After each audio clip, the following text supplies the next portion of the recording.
Welcome to it, Cabin Boyz Podcast. Well, thank you for being here. Thank you for having me, number one and shit. It's a pleasure to be here. To God be the glory. Peace to the gods. So today we're going to start with love and relationships. Now, relationships start with communication. So communicating, we go with relationships you had with a significant other or relationships you have with friends or people you came across with in life. So let's just dive in and just say, man, just explain like a relationship that you have in your life now or you was previous to have that you're just thankful for or you were thankful for meeting this person. Name a person that you want to just shout out right now, like, you know what I'm saying, and just elaborate a little bit about that relationship. It's open. We want to go first, like, you know what I'm saying? Well, if I want to shout out, first off, I want to shout out you, big dog. Me, for those who don't know, me and this brother right here, man, we go back since we was 5 years old, like literally one of my first friends, like, you know what I'm saying, my best friend. And I always say, like, regardless of how much time we spend together or spend away, when we always get back together, it's like we never left. So it's good to show that love and shit, like, you know what I'm saying? So shout you out. So that's a dope relationship to have. And you know what, I'm gonna shout you out too, because you've been keeping it funky and fresh and fly. I mean, it's dope to have you guys, like, you know what I'm saying? Yeah, man, we'll be sipping on, I'm sipping on a little something, man, like, you know what I'm saying? So here's another question I want to ask too, like, you know what I'm saying? Give me 3 songs, because we're going to talk about, like, you know what I'm saying, music, because I'm a music person. So give me 3 songs that explains, like, you know what I'm saying, a relationship you would love to have. Like, I got like, you feel me? like, you got one already? I got to go. Louis Armstrong, like Beyond Rose. Wow, La Beyond Rose. When I heard that, I cried, bro. And I was still in high school, man. And, you know, I just got out of a relationship with a girl, and she wasn't keeping it 100, so it hit different.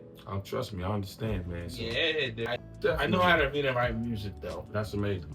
God bless you and your gifts, man. Definitely. We're going to elaborate more on that as well, too. Okay, but cool. How about you, man? A song that you like, damn, that sounds like a relationship I would love to have, or too good to be true, or just something just made you feel like you connected to the music. Look, it's all about connections, right? So your relationship to the music, like, what's something that pulled you in to get in the music? Because you do some fire-ass music too, man, right now. Appreciate it. Absolutely. You from the soil.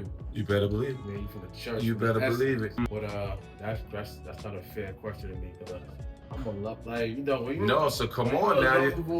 So come on now, lover boy, let us hear it. Like, let us hear some of these songs. Know me, I'm playing things like Genuine, because I ain't supposed to be listening to that. My nice alumni brother, shout out to Genuine. Shout out to the same OG. Man, he had some great hits back in the days. Like, you gotta definitely. This is my favorite. Here we go. Standing there looking out my window. Oh my God, that was Case. That's Case. That's Case. Homework. That's Case. That's free game. That's Case. That's Case. Free game. Definitely.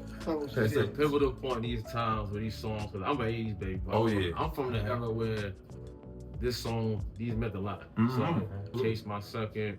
Third, I'm gonna go Rump Shaker. You gotta go Rump Shaker. Rump Shaker. Shout out to Pharrell. We heard the story that Pharrell had penned that verse for Teddy Riley. So shout out to man, it's crazy. Like, Pharrell penned that verse. So that was dope. So shout out to the legends, man. If I could say anybody I'm inspired by, I could name every last person I'm inspired by, but you haven't said the one. We're gonna get into this conversation for sure. You didn't say Michael Jackson, good sir. I thought you was gonna say Michael Jackson. Please, not enough. I can't. So Michael Jackson for sure, and for me, MC Hammer. Like, you know what I'm saying? That's crazy, because MC Hammer made me want to get on that television. Like, you feel me? I wanted to get on type of, like, I wanted to be up on stages and, like, you know what I'm saying, and do all of the dances and everything. I wanted to be on that screen, like, that feels good. Like, you being an entertainer, make people happy. Like, you notice that they both did their art form, but they both danced. Like, it would have been dope to see them guys battle and dance one time and shit, but you know, MC Hammer would have had to bring out 500 people just to go against Mike. Like, you know what I'm saying, he got to put together a different type of thing, but it would have been fun for the culture and shit just to see that work out, or maybe them work on the song, or who knows, maybe they had some, I don't know. You got to ask the man the question, but it would have been good to see. But then of course, the Notorious B.I.G., like, being born in Clinton Hills and, like, from Brooklyn, like, you know what I'm saying? So seeing him actually in my building, like, you know what I'm saying? Like, his daughter was born on the 5th, or raised in my building, born in my building, be in the building. So I seen him in the elevator when I was 6 years old. Just a big dude, like, But then you see the same person you just saw in the elevator on TV, and that was like a weird thing to me. Like, you know what I'm saying? Like, hold on, you could do some shit like that? You can go from the elevator to the TV, like, you know what I'm saying? So like seeing some shit like that's possible was like, oh shit, like this really could happen type shit, like, you know what I'm saying? But then getting older and understanding he became, come on, the king of hip hop for like his time he was like alive, like, you know what I'm saying? So it was a great big story to be influenced by. But like we said, relationships and music, the connection, feeling it, like, you know what I'm saying? But let's get deeper into like connections with you know, our counterparts in life, which for me would be a female, like, you know what I'm saying? So let's see if we can talk about working in our relationships with females. I know my brother is a married man. I still can't wait to meet. I still can't wait to meet my sister-in-law. But just tell us about, like, you know what I'm saying, like, you know what I mean, some of the things that's like joyful to talk about and what's near and dear to you since you've been married to your significant queen, man. I mean, where do I start? There we go. The floor is yours. How important it is to have somebody who understands you, first of all. You know, being a man, and then you got to deal with it. Absolutely. You're going to need somebody to soften that blow. Be that pillow, be that cushion. So, you know, having a counterpart and a wife, it's kind of more than just, you know, physical or just, hey, I'm attracted to it. It's, you know, does she feed your soul? Does she nourish you?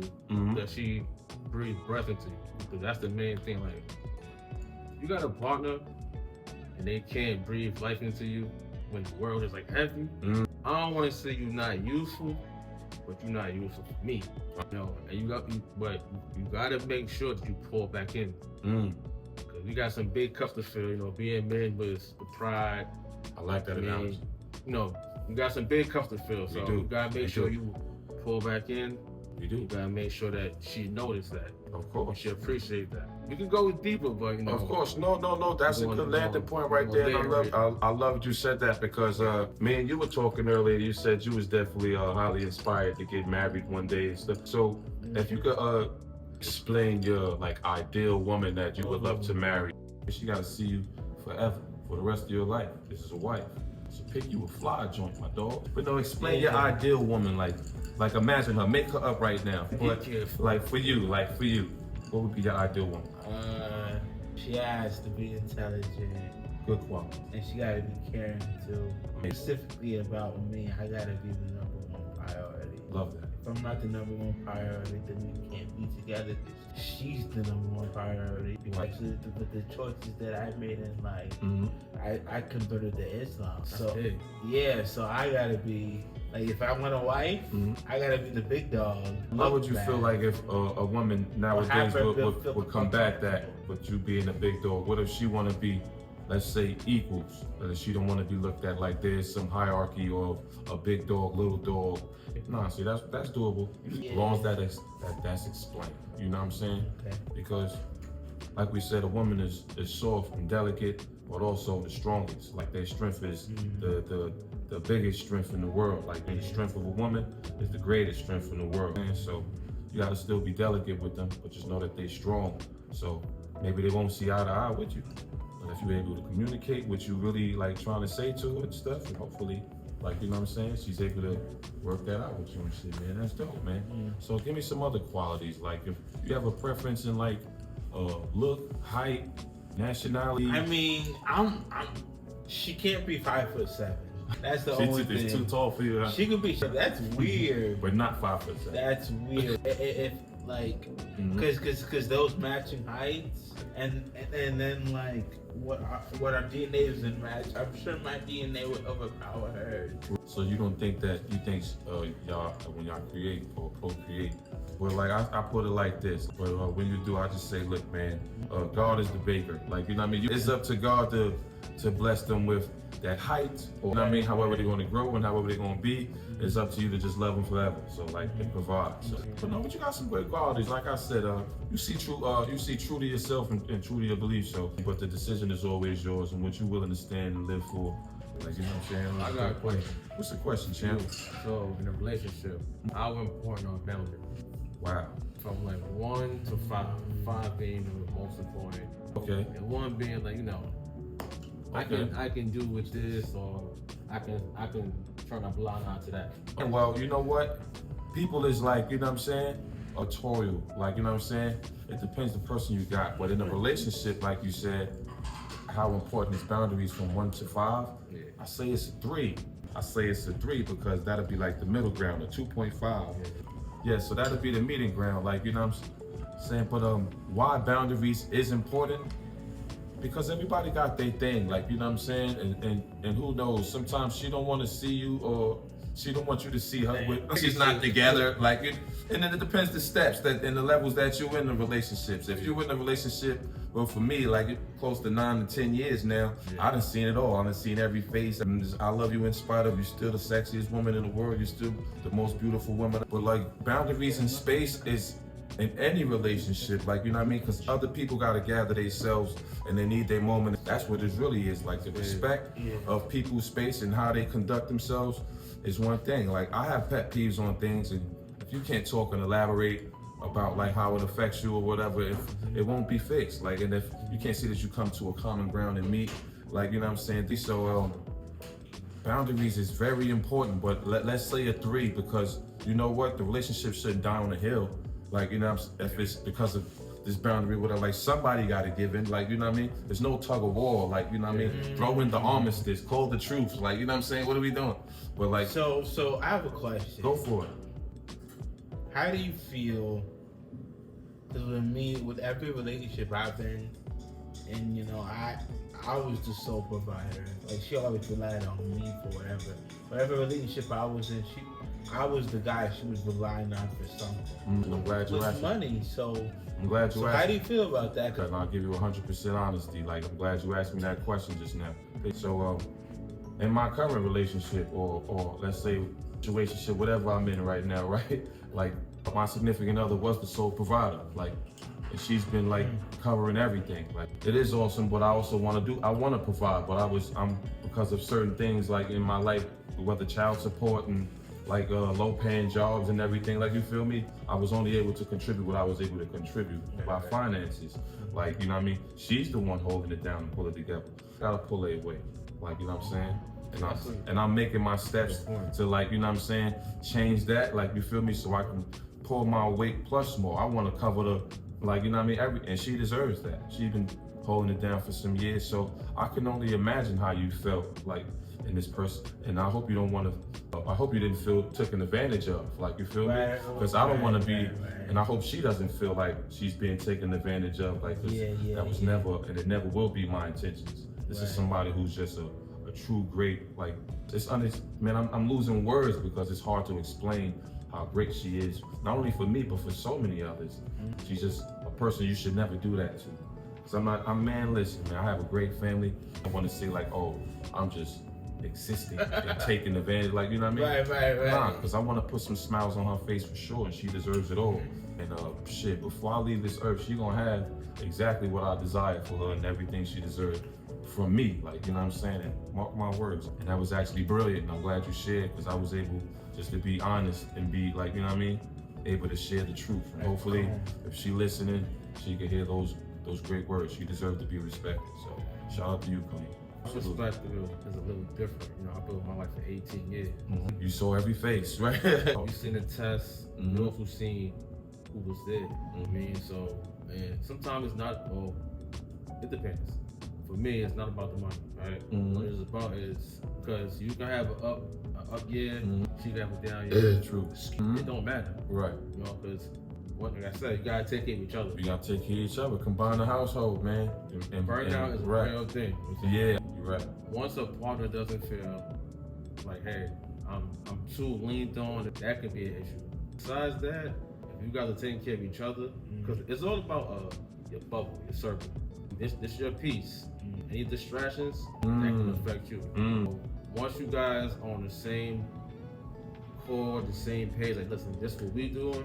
We got this. If the bills is this and you got it this week and I ain't got it, or you got it, we gonna figure it out. That's right. And don't be too hard on each other. Remember, like, where y'all started, that's the point. That's gonna keep y'all to the end. You got something to look back on. So the money is important for financial stability, but Don't let it be the driving wedge of the relationship. If you don't want to be the man with the money, and then be like, but your wife don't respect you. What's the point of having the money if your wife not gonna respect you? Mm-hmm. I mean, talk that shit. What's gonna get that respect from your wife? You gotta respect yourself first. Honesty. Right. And hit it on the nail. Self-respect. Mm-hmm. Like, you know what I'm saying? Know thyself. You gotta respect yourself. You wouldn't know what it is unless you like will demand it for yourself. Like, you feel me? You'll let it. You know what I mean? It'll be slosh shit, like little small. You're like, man, did he just disrespect me? You gotta notice. You wouldn't know. You gotta notice. That's what I said. You gotta demand it from yourself. If do other things, do unto others as you would do for yourself. Like, you know what I'm saying? As you want for yourself. So, like, you know what I mean? So you gotta notice that. Like, you feel me? So have that same dignity with yourself and just know self-respect starts first. And then you can't give somebody what you ain't getting. Like, you know what I'm saying? It is what it is, man. You mean like you no, said, no. I mean, respect yourself. No, you gotta respect yourself. Then, like, and you know your threshold. You know your threshold. You know what you're willing to go for, what you're willing not to go for. You know what you're willing to like, you know what I'm saying? Every battle don't have to be fought. We don't have to go, like, you know what I'm saying? We don't have to fucking nuke the town, like, you know what I'm saying? We could talk, like, you know what I'm saying? We could talk, we could delegate, we could, like, you know what I mean? So what do you do? What do you do when the situation comes, right? Mm-hmm. And these people want to talk.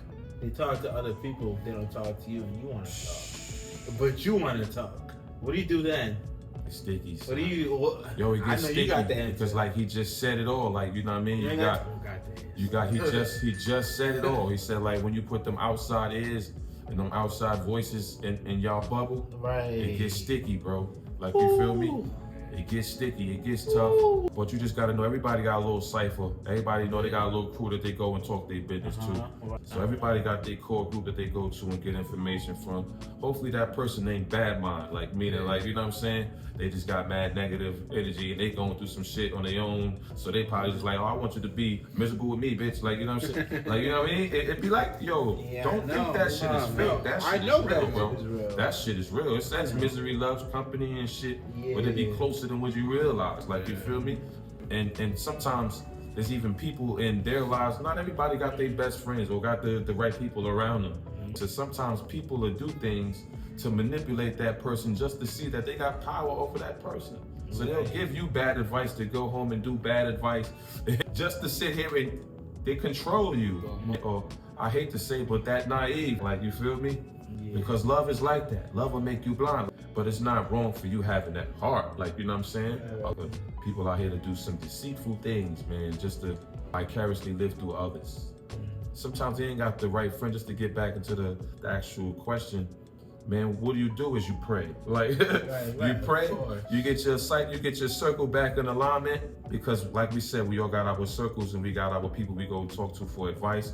And hopefully we praying that they getting the right information that they need. So, like, hopefully they getting that right information that you do come together and talk finally, and y'all able to, like, get past. You know what I mean? It's the ebb and flows.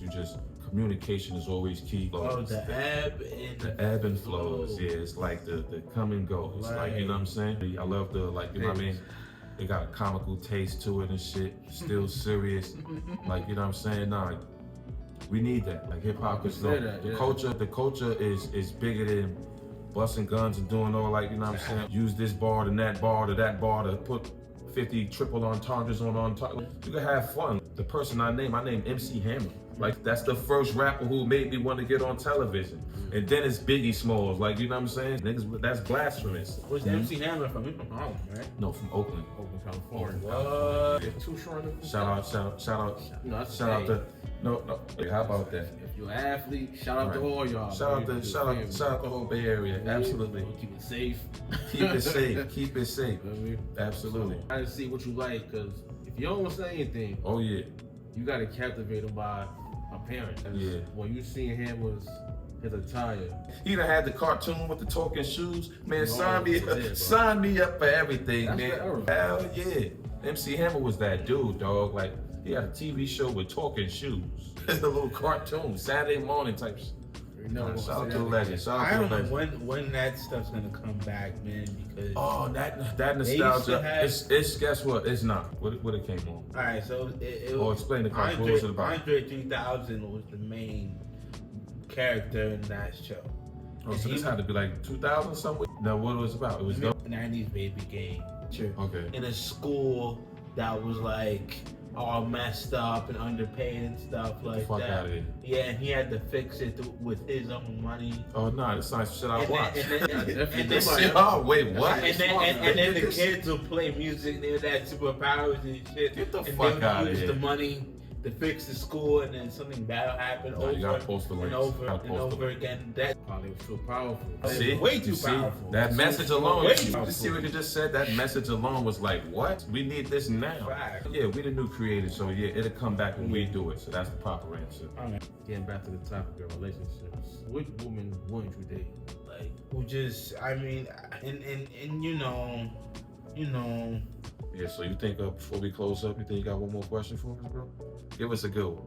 Which race of woman wouldn't you date? I don't really have a specific, and I'm being completely honest, 100% with everything. You know what I'm saying? Like, I don't have a preference. You know, I mean, I feel like it all matters about what's in the inside. The inside is what counts. What race of woman? I got all types of fans from all different types of races all over the world. Don't want to offend nobody, but we just talking about, like, you know what I'm saying, what type of women that you wouldn't date. You know them countries out like is it like somewhere in Germany or the Soviet Union? Like, you know what I'm saying? Strong USSR Zangief looking type. Like, you know what I'm saying? Where they want to, like, I heard there's certain countries where they like, oh, they see that you tall and this chick is tall. I don't know why I said Braun, because, you know, he ain't the only strong person. No, Karl Malone-ish, Dwight Howard. I'm sorry. Like, it look like the bushwhackers and shit. They want to walk like this and WF. Before it was the E, we was the Federation. Like, you know what I'm saying? We was the Federation. Crazy. But like, yeah, but that's we had a great time, man. And I appreciate this, man. Cabin Boyz Podcast. It's always a pleasure to connect in this episode. Thank you guys for having me, man. That's our guest. Looking forward to whatever you guys doing in the future. Until next time, y'all be great, man.